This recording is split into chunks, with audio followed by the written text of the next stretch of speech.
Olá, meus amigos, eu estou aqui mais uma vez para continuar os estudos da Palavra de Deus, da Bíblia Sagrada, a respeito das profecias, que fala a respeito do tempo do fim.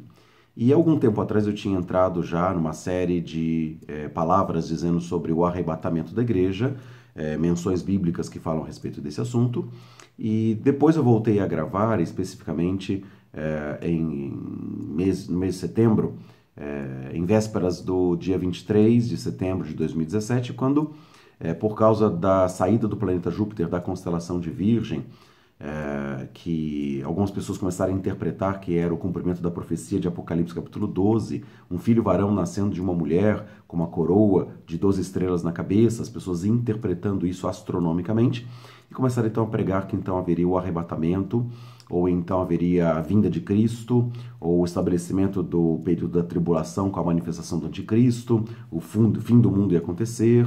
Então eu voltei a falar a respeito desse assunto exatamente por causa desse engano que estava sendo proferido através de várias palavras de homens, inclusive bastante conhecedores das Escrituras.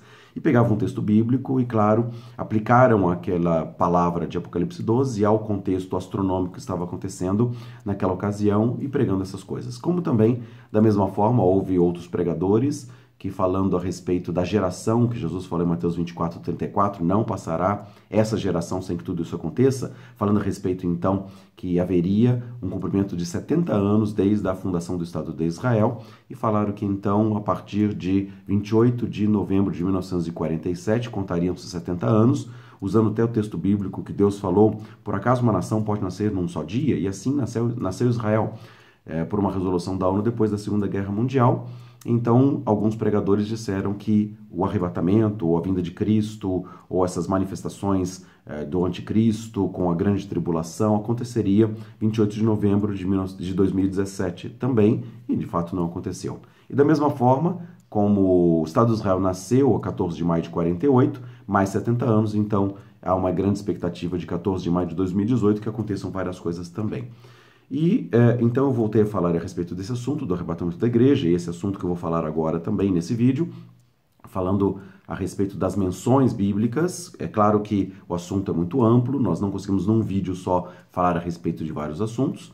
E quando a gente começa a falar a respeito, então sempre há um levantamento de um questionamento de um outro texto bíblico, que às vezes não foi falado, uma outra versão, um outro entendimento que está sendo mencionado. E o assunto que eu vou falar a respeito de arrebatamento, a palavra bíblica é 1 Tessalonicenses capítulo 4, versículo 16 e 17, quando há uma palavra de ordem, vai ressoar a trombeta de Deus, os mortos em Cristo ressuscitarão primeiro, e 1 Tessalonicenses 4, 17 fala, nós, os que estivermos vivos, até aquele dia, seremos arrebatados juntamente com os mortos em Cristo, para o encontro do Senhor nos ares, nas nuvens, e assim estaremos para sempre com o Senhor. Então, a palavra ali de arrebatamento, do 4:17 de 1 Tessalonicenses, é claro que a palavra grega não fala arrebatamento, é a palavra traduzida para o português como arrebatamento. A palavra significa arrancar, né, ou tirar com força, ou agarrar. Então, foi traduzida dessa forma. Por exemplo, no inglês, a palavra é rapto, né, que normalmente é usada, entre outras palavras também, e no português foi traduzido como arrebatamento, tá? Nós seremos arrebatados, ou seremos arrancados com força, seremos agarrados. Então, é essa a menção bíblica, e as pessoas falam a respeito de não existir um arrebatamento. E algumas pessoas mandaram mensagens, mandaram vídeos, alguns de maneira colaborativa, outros de maneira confrontativa, de não haver um arrebatamento da igreja, que isso é uma mentira, e que o pai da mentira é o diabo. Então, se eu falar em arrebatamento da igreja, eu estou seguindo ao pai da mentira, porque o arrebatamento não existe. Então, nós vamos falar a respeito desse assunto, para ver biblicamente a respeito do arrebatamento da igreja. E claro, antes de entrar em 1 Tessalonicenses capítulo 4, 16 e 17, quando fala do arrebatamento da igreja, nesse vídeo eu vou falar a respeito do contexto. Vamos falar a respeito da carta que o apóstolo Paulo escreveu aos Tessalonicenses, o motivo daquela carta, para então chegar no capítulo 4 e falar que nós seremos arrebatados juntamente com os mortos em Cristo. E no primeiro capítulo de 1 Tessalonicenses, o apóstolo Paulo está falando a respeito, que ouviu a respeito deles e dava graças a Deus por eles, por causa da fé que eles tinham no Senhor Jesus Cristo. E fala da infiltração que ele teve ali naquela cidade, quando ele foi recebido ali, e o impacto da presença dele ali, pregando o evangelho de Cristo, foi tão forte que os tessalonicenses, eles se converteram dos ídolos, né? E então, por todo lugar, começou a se divulgar a fé que aqueles irmãos tiveram em Jesus Cristo e se converteram dos ídolos para o Deus vivo e verdadeiro. Então, em toda a Macedônia e Acaia, é mencionado ali, no versículo de número 7, que todo lugar repercutiu, mas em todos os lugares também. Versículo 8 fala, soou a palavra do Senhor, não somente na Macedônia e Acaia, mas por todas as regiões se fala a respeito da vossa fé, de como vocês se converteram. Então fala que as pessoas dos diversos lugares, versículo 9 eu vou ler, eles mesmos anunciam qual foi a entrada que nós tivemos em vosso meio, que repercussão a nossa penetração ali esteve no vosso meio também. E como vocês se converteram dos ídolos para servir o Deus vivo e verdadeiro. E o versículo de número 10, ele fala da seguinte maneira, e para esperar dos céus a seu Filho, a quem ele ressuscitou dentre os mortos, a saber, Jesus, que nos livra da ira vindoura. Então, ao falar a respeito dessa situação, da infiltração que ele teve ali, com o evangelho, como os homens se converteram dos ídolos, ele fala a respeito que então eles se converteram e ele termina o capítulo número 1 dizendo que por causa dessa conversão, agora eles estavam aguardando do céu a Jesus Cristo, que foi designado por Deus como Senhor e que estaria então voltando para guardar aqueles irmãos da ira vindoura, da ira futura. Então ele está falando de um período de ira. É claro que se nós formos falar, e aí é um outro assunto específico que dá um vídeo inteiro, ou mais do que um até falando a respeito da ira de Deus, tá? Existe um dia da ira que é o dia do Armagedon, é o dia que Jesus Cristo vai voltar e vai pisar o Vale do Megido, os exércitos das nações. Mas existem outras amplitudes, né, da ira, com uma manifestação na grande tribulação.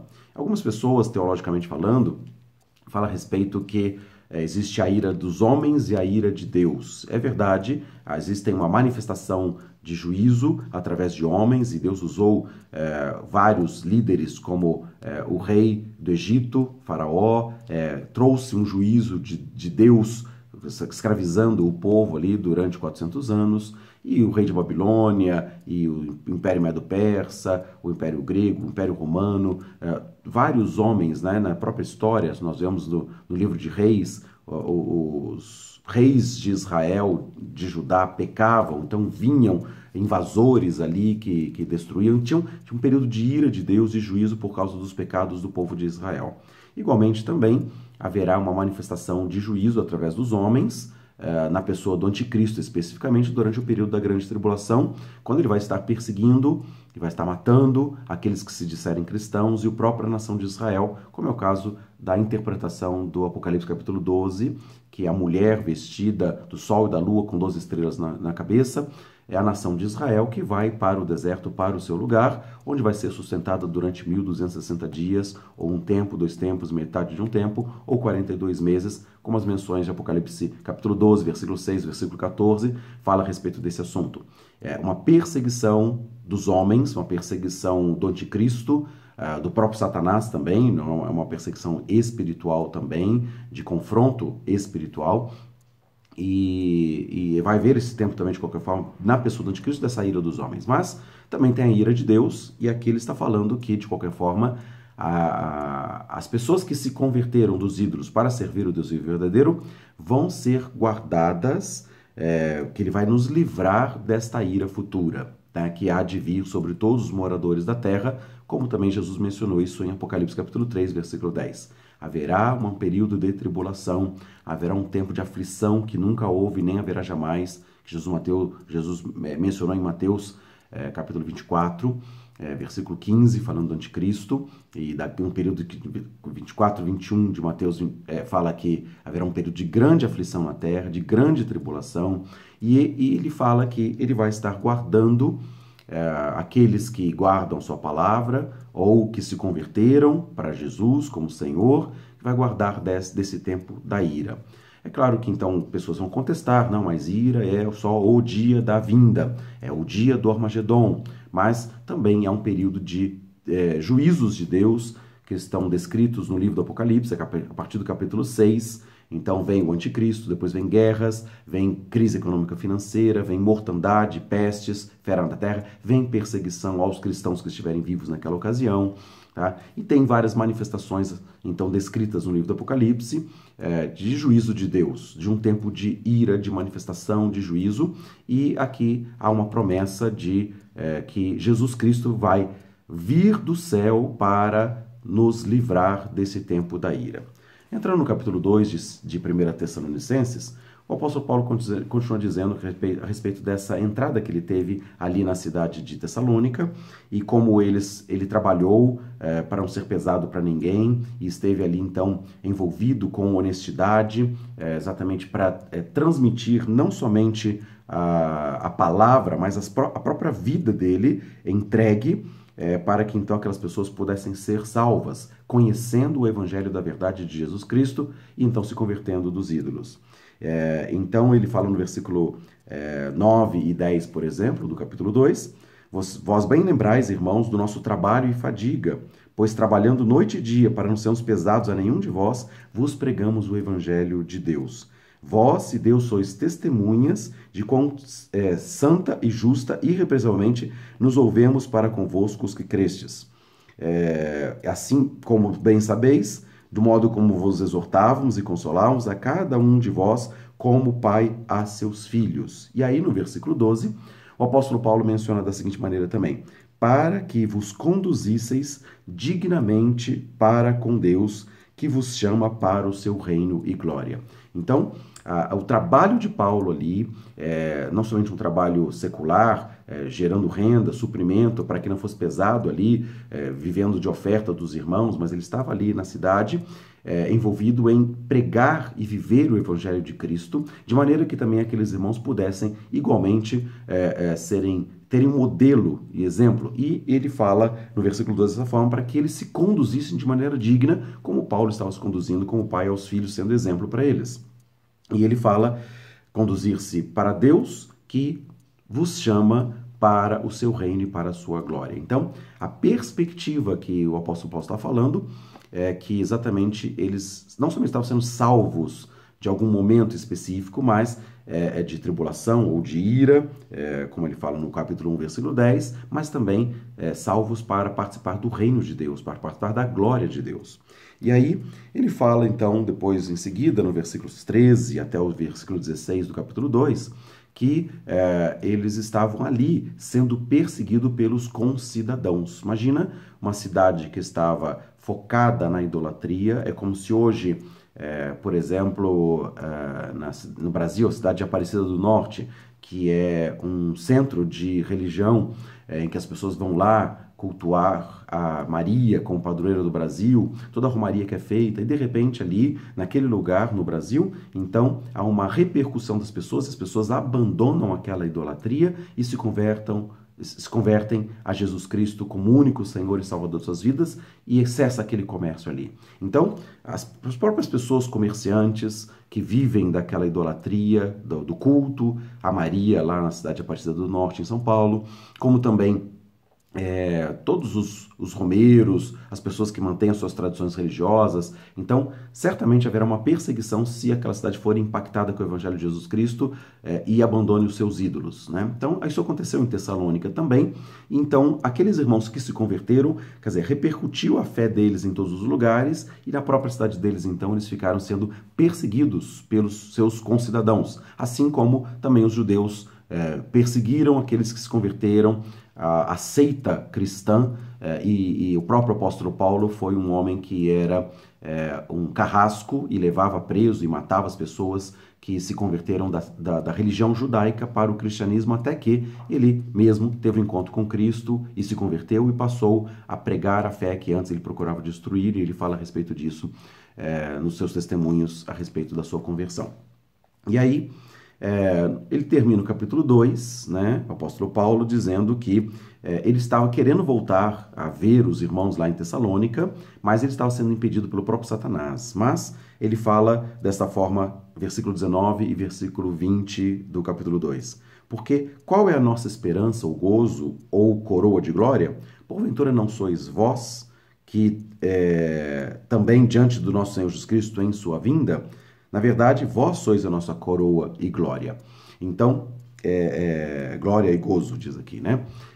Então, realmente assim, eles falam assim, olha, vocês ouviram a palavra, nós trabalhamos entre vocês, pregamos o Evangelho de Cristo, vocês se converteram, o impacto foi tremendo, toda a região ali, as pessoas ouvindo da vossa fé e do amor que vocês têm, e nós queremos ver vocês de novo, e vocês são, por causa dessa postura firme que vocês têm, vocês são a nossa coroa, vocês são a nossa alegria no dia da vinda do nosso Senhor Jesus Cristo. Então ele termina o capítulo 2 falando a respeito desse assunto. É claro, aqui estamos divididos em capítulos, né?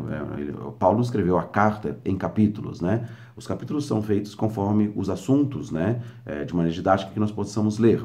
Mas, quer dizer, no final de cada assunto que Paulo está tratando, ele, tanto no capítulo 1, agora no capítulo 2, ele fala a respeito da vinda do Senhor Jesus Cristo. E depois, no capítulo 3, o apóstolo Paulo começa a falar a respeito de que ele mandou Timóteo para estar indo até lá, para ver a fé, por causa que eles estavam sendo perseguidos, estavam sofrendo essas perseguições dos seus concidadãos.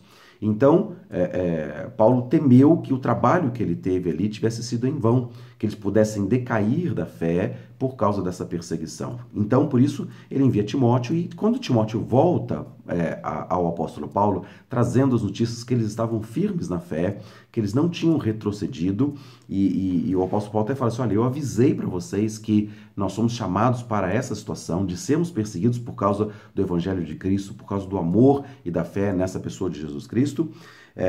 Então, ele termina o capítulo de número 3 da seguinte maneira, ele fala assim, eu estava orando abundantemente de dia e de noite para que possamos ver o rosto de vocês, né, para poder confirmar a fé de vocês, e o Timóteo veio trazer essas boas notícias, e então ele fala assim, ora, o mesmo Deus e Pai do nosso Senhor Jesus Cristo encaminha a nossa viagem para vós. Nós queremos ver pessoalmente a vocês, a fé que vocês têm, nos alegrar com vocês, vocês são a nossa coroa, a nossa alegria no dia da vinda de Cristo, e queremos confirmar os vossos corações. Aliás, voltando ao versículo 12 primeiro, né? O Senhor vos aumente e faça crescer em amor uns para com os outros e para com todos, como também o fazemos para convosco, para vos confirmar, versículo 13, os vossos corações, para que sejais irrepreensíveis em santidade diante do nosso Deus e Pai. Então, a proposta que o apóstolo Paulo está fazendo é que aqueles irmãos fossem confirmados na fé, andassem de maneira digna do Senhor, que fossem exemplo ali naquela cidade mesmo, em meio às lutas e perseguições, eles permanecessem na fé e fossem irrepreensíveis em santidade diante do nosso Deus e Pai, na vinda do nosso Senhor Jesus Cristo com todos os seus santos. Então ele termina mais um capítulo, mais esse assunto falando a respeito da vinda de Jesus Cristo. Então, o assunto predominante que ele está fazendo é isso. E ele cita aqui a respeito de santidade, né? E aí ele entra no capítulo 4 falando dessa forma também, que eles estavam vivendo de maneira digna, que estavam agradando a Deus com o seu procedimento, e que a vontade de Deus exatamente é que eles tivessem a santidade, vivessem em santificação, porque não foram criados para a prostituição. Então, no capítulo 4, versículo 4, ele fala a respeito disso, que cada um soubesse possuir o seu próprio corpo em santificação e honra, não defraudando os irmãos, não vivendo nas paixões e concupiscências, porque na vinda do nosso Senhor Jesus Cristo, eles tinham que estar de maneira irrepreensível. Ele acabou o capítulo 3 falando dessa forma. E no capítulo 4 ele fala assim, essa é a vontade de Deus, a vossa santificação, que vos abstenhais da prostituição.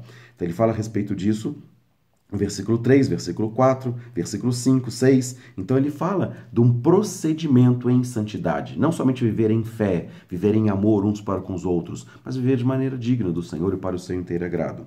E versículo 9 e 10, ele fala a respeito disso. Então, que vocês vivam também em intenso amor uns para com os outros, como vocês estão fazendo em toda a região da Macedônia, a expressão do amor, da vida de Cristo em vocês é manifesta, e todos são testemunhas a respeito desse assunto. E ele termina, versículos 11 e 12, falando a respeito desse assunto, que vocês trabalhem de maneira digna, vivem quietos, trabalhem com as próprias mãos, como já tem mandado, andais honestamente para com todos que são de fora, para que vocês não necessitem de coisa alguma. Então ele fala a respeito desse assunto, procedimento cristão, vida cristão no meio de uma geração de cidadãos que estavam perseguidos, que eles permanecessem fiéis no procedimento, na fé, na pureza, no procedimento, na palavra, e então estivessem prontos para a vinda do Senhor Jesus Cristo. E falando a respeito dessa perseguição e morte que muitos irmãos estavam sofrendo ali naquela cidade de Tessalônica, então ele entra no capítulo 4, versículos 13 a 18, falando a respeito daqueles que já morreram em Cristo. E ele fala para que as pessoas que estavam ali vivas e perderam os seus irmãos na fé, ou pessoas da própria família que foram perseguidos e mortos por causa do procedimento cristão que eles estavam tendo e a perseguição que eles estavam sofrendo pelos próprios concidadãos. Então ele fala para eles não se entristecerem como os demais que não tinham esperança. Por quê? Assim como nós cremos, capítulo 4, versículo 14, que Jesus Cristo morreu e ressuscitou, assim também Jesus trará em sua companhia aqueles que já morreram, aqueles que dormem ou aqueles que já morreram. Então ele estava falando uma palavra de consolo, porque estavam firmes na fé, não se deixaram levar pelas perseguições, e mesmo em face da morte, eles tivessem consolo, porque Jesus Cristo, na sua vinda, ia trazer em sua companhia aqueles que já morreram com a fé nele. Deus tornará a trazer com eles em sua companhia. Versículo 15, dizemos, pois, isso pela palavra do Senhor, que nós, os que ficávamos vivos até a vinda do Senhor, não procederemos os que dormem, os que já morreram em Cristo, perseguidos naquela luta. Porque o Senhor mesmo descerá do céu com alarido e com voz do arcanjo e ressoada a trombeta de Deus, os que morreram em Cristo ressuscitarão primeiro. Depois, nós, os vivos, os que ficarmos até a sua vinda, seremos arrebatados juntamente com os mortos em Cristo, nas nuvens, a encontrar com o Senhor nos ares, e assim estaremos para sempre com o Senhor. E aqui fala a respeito de nós sermos arrancados daqui, nós sermos raptados, nós encontrarmos o Senhor Jesus Cristo nos ares. Ele fala a respeito que haverá um dia em que Jesus Cristo vai dar sua ordem e vai trazer em sua companhia aqueles que já morreram em Cristo. E nós vamos ser arrebatados, raptados, arrancados, tirados com força. E a palavra que nós podemos usar, e a palavra é arrebatamento da igreja, daqueles que já morreram em Cristo e daqueles que estão vivos até aquele dia. Então, ele fala a respeito deste arrebatamento nesse contexto. E é interessante que ele fala que nós vamos encontrar com o Senhor Jesus Cristo nos ares entre nuvens. Então, ele faz uma menção muito clara a respeito disso, que nós estaremos para sempre com o Senhor e ele virá nos buscar, tá? Então, ele fala que seremos arrebatados nas nuvens e estaremos para sempre com o Senhor. E aí entra, só abrindo um parênteses nesse aspecto aqui, a palavra que Jesus Cristo falou em João capítulo 14. Ele falou assim, não se turbe o vosso coração, credes em Deus, credes também em mim. Na casa do meu pai há muitas moradas. Se não fosse assim, eu vos teria dito, pois eu vou preparar-vos lugar. E quando eu for e vos preparar lugar, virei outra vez e vos levarei para mim mesmo, para que onde eu estiver, estejais vós também. Então, João 14, 1 a 3, o próprio Jesus Cristo diz que está fazendo moradas na casa do Pai. E vai estar voltando e vai estar recebendo a gente na casa do Pai. Então, o que nós estamos falando aqui exatamente é uma situação que não é a vinda de Cristo para a terra, é para nós estarmos para sempre com o Senhor nas moradas que ele foi preparar lugar e está preparando. Ele fala assim, quando eu vos preparar lugar, eu voltarei e vos receberei para mim mesmo, para que onde eu estou, vós estejais também. Então, ele fala deste momento aqui, o apóstolo Paulo, de arrebatamento, nós seremos arrancados com força, agarrados por Cristo para estarmos com Ele. Então, ou a palavra, seremos arrebatados entre nuvens ao encontro do Senhor nos ares. Então, não está falando a respeito da vinda de Cristo para a terra para governar todas as nações. É um outro momento desta forma, tá? E depois, quando fala a respeito desse assunto, então ele entra no capítulo 5, 1 Tessalonicenses capítulo 5, ele fala assim, meus irmãos, no que diz respeito aos tempos e às estações, não tem necessidade que eu vos escrevas, porque vós mesmos estáis inteirados com precisão de que o dia do Senhor vem como ladrão de noite. Quando disserem a paz e segurança, eis que lhe sobrevirá repentina destruição, como as dores do parto está para aquela que está para dar à luz, e de nenhum modo escaparão. Mas vós, irmãos, versículo 4, não estáis em trevas para que esse dia, como ladrão, vos surpreenda, vos pegue de surpresa. Então ele está falando de um dia em que nós vamos ser arrancados com força aqui da terra, que nós vamos encontrar com Jesus Cristo nos ares entre as nuvens para estarmos nas moradas que ele está preparando o lugar. E ele fala que será como um dia do ladrão, quando disserem a paz e segurança. E esse a paz e segurança, dentro do contexto que Jesus falou de repentina destruição em Mateus 24,15, quando vocês virem o abominável da desolação que disse o profeta Daniel no lugar santo, quem lê entenda, então Mateus 24,15, então fujam aqueles que estiverem na Judéia, porque haverá um tempo de grande tribulação como nunca houve nem haverá jamais. Mateus 24,21. Então, ele está falando de um período de paz e segurança, fruto de uma aliança que o profeta Daniel falou, Daniel 9,27, e vem uma repentina destruição, como a dor vem para aquela que está para dar à luz, e de nenhum modo escaparão. Está falando de um período de grande tribulação que virá a partir da metade dos 7 anos da aliança árabe-israelense, que vai determinar a divisão da capital Jerusalém entre o Estado palestino e o Estado de Israel.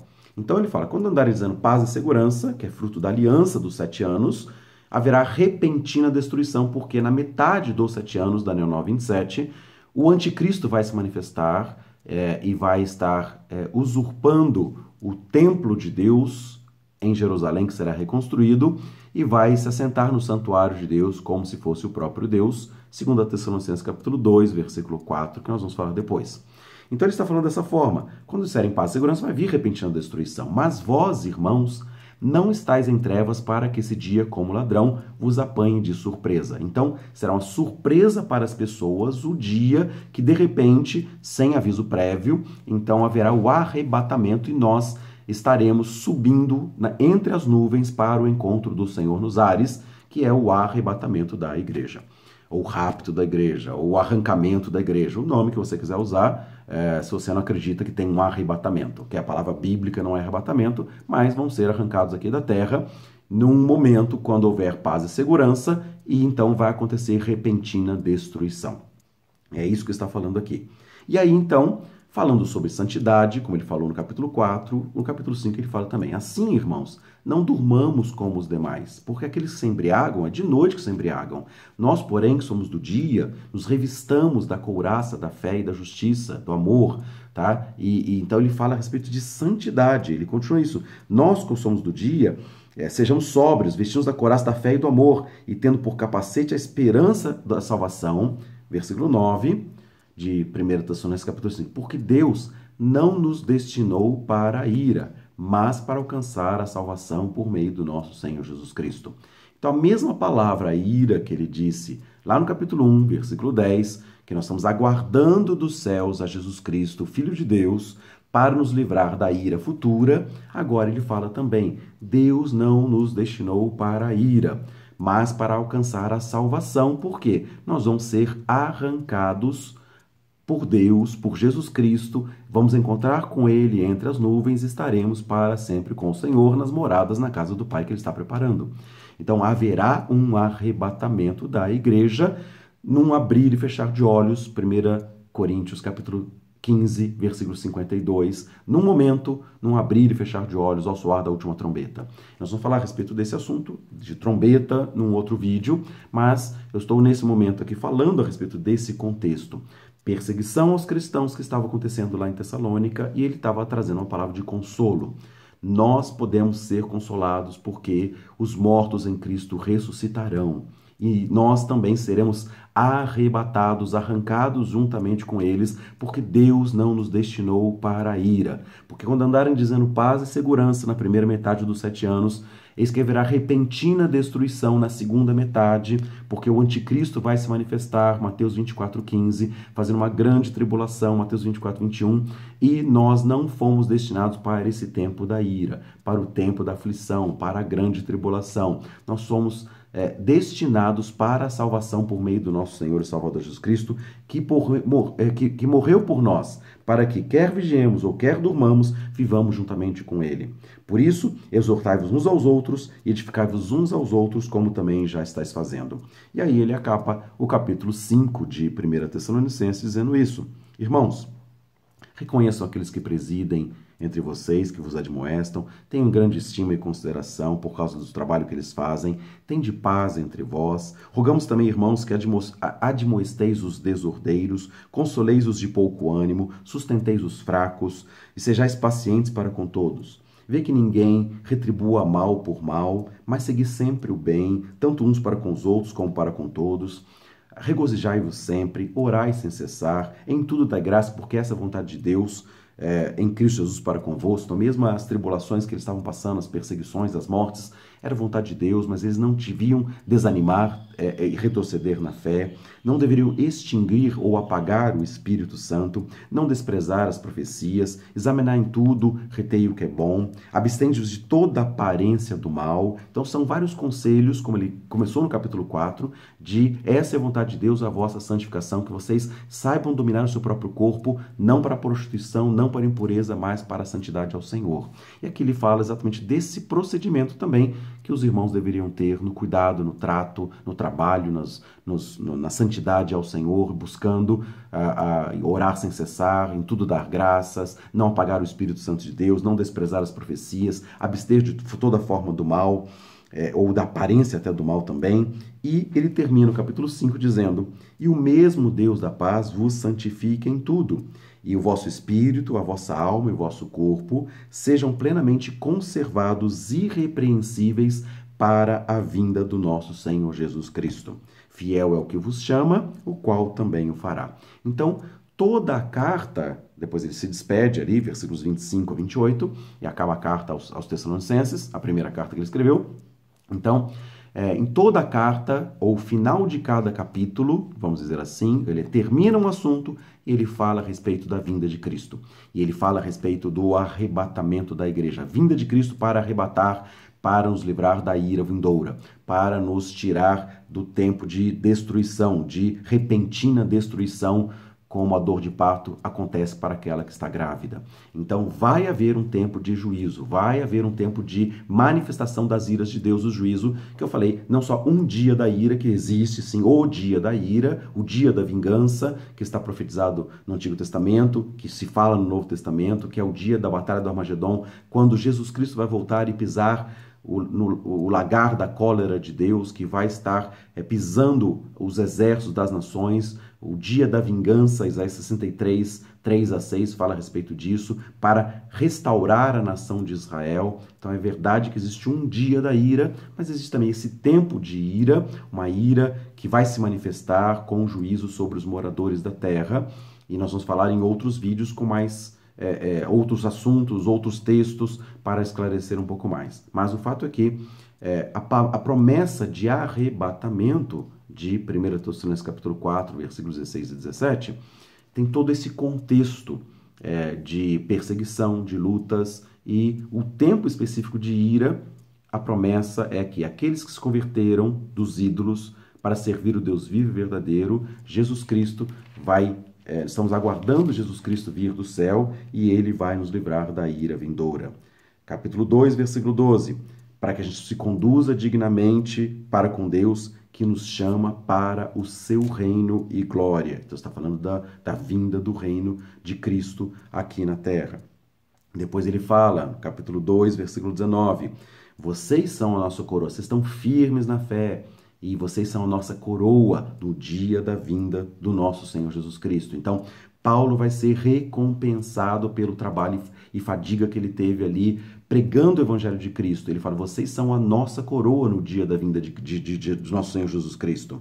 Capítulo 3, versículo 13, estamos falando assim, para que vocês vivam em santidade, vivam em amor, para vos confirmar em santidade irrepreensíveis diante do nosso Deus e Pai na vinda do nosso Senhor Jesus Cristo com todos os seus santos. Então, ele virá trazendo os mortos em Cristo e os que estiverem vivos serão arrebatados juntamente com os mortos em Cristo entre as nuvens para o encontro do Senhor nos ares e assim estaremos para sempre com o Senhor. Né?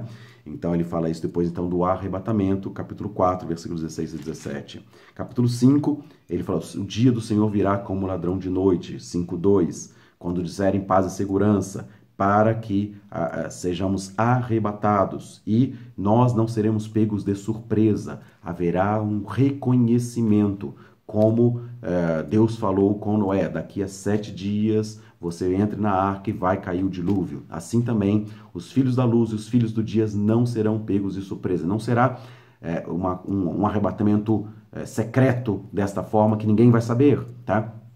Quando se fala em arrebatamento secreto, essa é a contestação que várias pessoas, não existe arrebatamento secreto. O arrebatamento secreto é porque as pessoas do mundo vão ser pegas de surpresa. De repente haverá um sumiço de milhões de pessoas que serão arrebatadas entre nuvens para o encontro do Senhor nos ares, pessoas que se converteram ao Deus vivo e verdadeiro. E então, como será entre nuvens e, segundo a palavra de 1 Coríntios 15, 52, falando que será num piscar de olhos, num momento, num piscar de olhos. Então ninguém vai ver isso. Não é a mesma vinda de Cristo que Apocalipse 1:8 fala, todo olho verá. Esse não, será num momento. Soará a trombeta de Deus e os mortos em Cristo ressuscitarão primeiro e nós seremos arrebatados entre nuvens, num abrir e fechar de olhos. Então, é um arrebatamento secreto que as pessoas contestam. Não existe arrebatamento secreto, isso é mentira. Bom, a palavra está falando sobre esse assunto, tá? A primeira carta que o apóstolo Paulo, todos os capítulos, ele fala a respeito disso. E depois ele fala, então, nós não seremos apanhados de surpresa. E ele termina capítulo 5, 23, dizendo que o nosso espírito, nossa alma, nosso corpo sejam achados íntegros e irrepreensíveis para a vinda do nosso Senhor Jesus Cristo.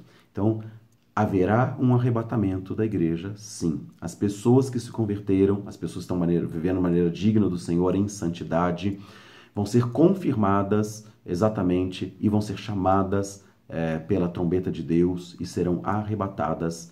E Filipenses capítulo 3, versículo 20, fala dessa forma, a nossa pátria está nos céus, de onde nós aguardamos o nosso Salvador, o Senhor Jesus Cristo, o qual transformará o nosso corpo de humilhação para ser igual ao corpo da sua glória. Então, são palavras bíblicas falando a respeito desse tempo. Então, quando alguém fala, é uma mentira arrebatamento secreto, tá? Bom, então, é uma mentira o que está escrito na Bíblia, tá? Então, estamos falando a respeito deste arrebatamento. E eu vou falar em outros vídeos a respeito de outros textos e outras formas que é apresentado na Palavra de Deus, falando a respeito do arrebatamento da igreja. Então, a intenção nesse momento é que você possa avaliar desta forma. Claro que eu não atingi todos os assuntos, tem assuntos assim que existem contestações e dúvidas, porque, como por exemplo, 1 Coríntios 15, 52, eu falei que ao soar da última trombeta, a trombeta soará e os mortos em Cristo ressuscitarão primeiro.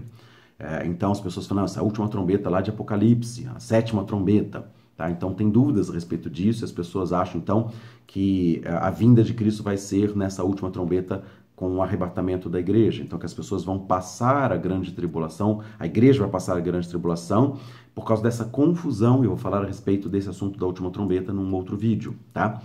A respeito também de um outro assunto que é questionado, a primeira e segunda ressurreição. Então se fala dessa questão. Fala assim, então vai ter uma ressurreição nesse dia do arrebatamento, que os mortos em Cristo ressuscitarão primeiro, e depois haverá uma outra ressurreição lá no final. Então são 3 ressurreições. Tá? Então as pessoas confundem a respeito desse assunto também. Eu vou abordar num outro vídeo a respeito desse assunto também.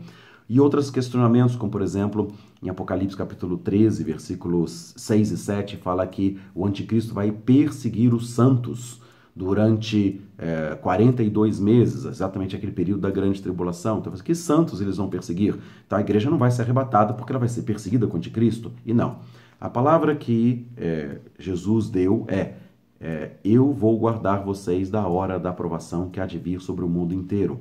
Então ele fala sobre nos proteger, nos guardar, nos livrar da ira vindoura através do arrebatamento que haverá antes da tribulação. Então, na metade dos 7 anos, tá, quando andarem dizendo paz e segurança, virá repentina destruição. A igreja será arrebatada antes da tribulação, na metade dos 7 anos da aliança árabe-israelense, que vai dividir Jerusalém. Eu vou falar com mais detalhes em outros vídeos desses assuntos. Então as pessoas podem questionar essa forma, mas a primeira, segunda, terceira ressurreição, então, quarta ressurreição, então isso tá errado, essa forma de pensar, ou os santos que vão estar aí perseguidos, ou então a última trombeta. Então há pontos que são mencionados na Bíblia, que claro tem um contexto para ser bem esclarecido, então para que as pessoas possam interpretar de maneira correta o que diz a palavra profética de Deus. O fato é que existe um arrebatamento secreto.